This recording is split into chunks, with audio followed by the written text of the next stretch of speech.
A 47-year-old man will appear in Wellington District Court tomorrow in relation to an attack on Green Party co-leader James Shaw. Mr Shaw was on his way to work in Wellington this morning when a man is said to have jumped from a van, calling him by name before physically assaulting him. The Climate Change Minister, who has bruising and lacerations to his face, spent much of the day in hospital under observation, but is now at home. His co-leader, Marama Davidson, has just spoken to him and joins us now.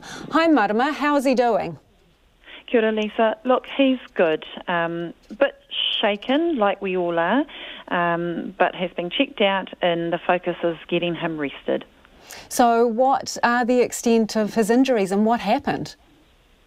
So what I know is that he was grabbed, he was punched in the face, and then two passerbys were able to help him.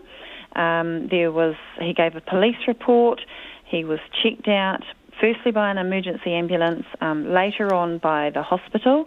He's been okayed to go home and rest, but you know, this is not New Zealand life, so understandably we're all a little shocked. With the greatest respect to James Shaw, was there an indication that this person knew who he was? Yes, so I can confirm that his name was called out by this person, so he was personally identified. All the other details I can't confirm, they're a bit sketchy, and of course there's a police investigation, so I'm also not going to sort of guess and speculate on that at the moment. So James Shaw, though, has told you that someone called his name out before this happened, shortly before this happened? Yes, that's as much as we can confirm. He was identified, his name was called out, and that's the extent of what I can actually confirm and put out at the moment. Was it a single punch, do you know, before people intervened?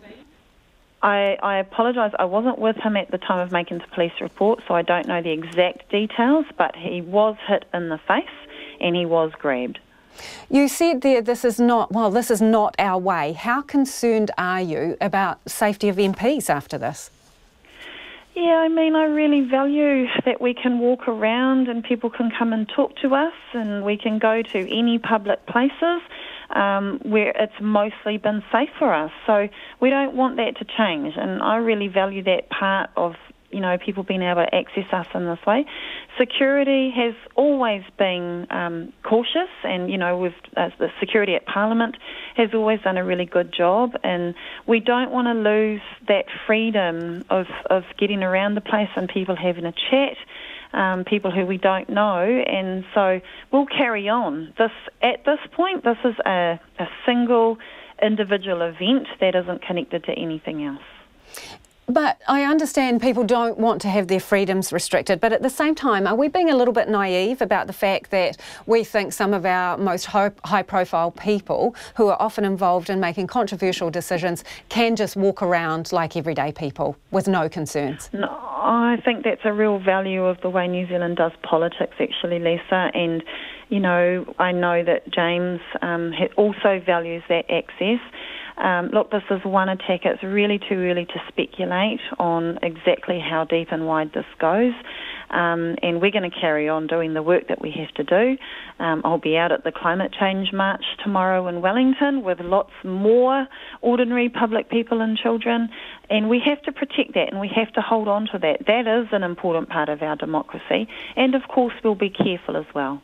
You mentioned the march. Is there any suggestion that the assault and the march is connected in any way? Nothing yet, Lisa. Just that James was personally identified, and all other details are unconfirmed and unclear at this stage.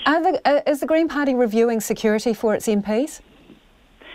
Yes, of course, security has been in touch across the board, not just with the Green Party, and feelings of safety are just as important. So security have made sure that they're offering support and assistance if we want to get anywhere and need their assistance. So, that's So at the march, sorry to interrupt, Marama, you said you're going to the march tomorrow as planned. Yep. Will you have security with you tomorrow? Listen, Lisa, I see no need to be worried about the public being able to approach me personally. I personally see no need to change the normal cautions that we take, the normal precautions. Again, at this stage, this is an individual attack. So you're doing nothing extra around security tomorrow. It's business as usual for you when you go out on this march. I mean, I think that's probably not true. I think that security will, of course, be a lot more aware, and we'll take the normal caution that we always take. But again, we want to keep things in perspective here. This is one person, and we don't want to rush to changing systems at this point. So how often do you get threats? Oh, goodness, I mean, I've spoken about this quite a bit. It's an ordinary part of the job, Lisa, and not just, especially but how for women, how frequent are they, and what of what nature? Oh, the online social media trolling is for people like myself. I know Galway's actually women in general can be quite sustained.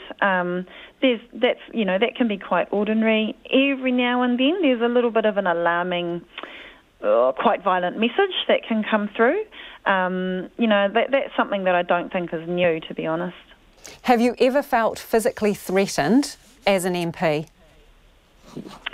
Oh, some people can be passionate in public when they're talking to you, when they've been through some hard stuff, and, they can be a bit passionate.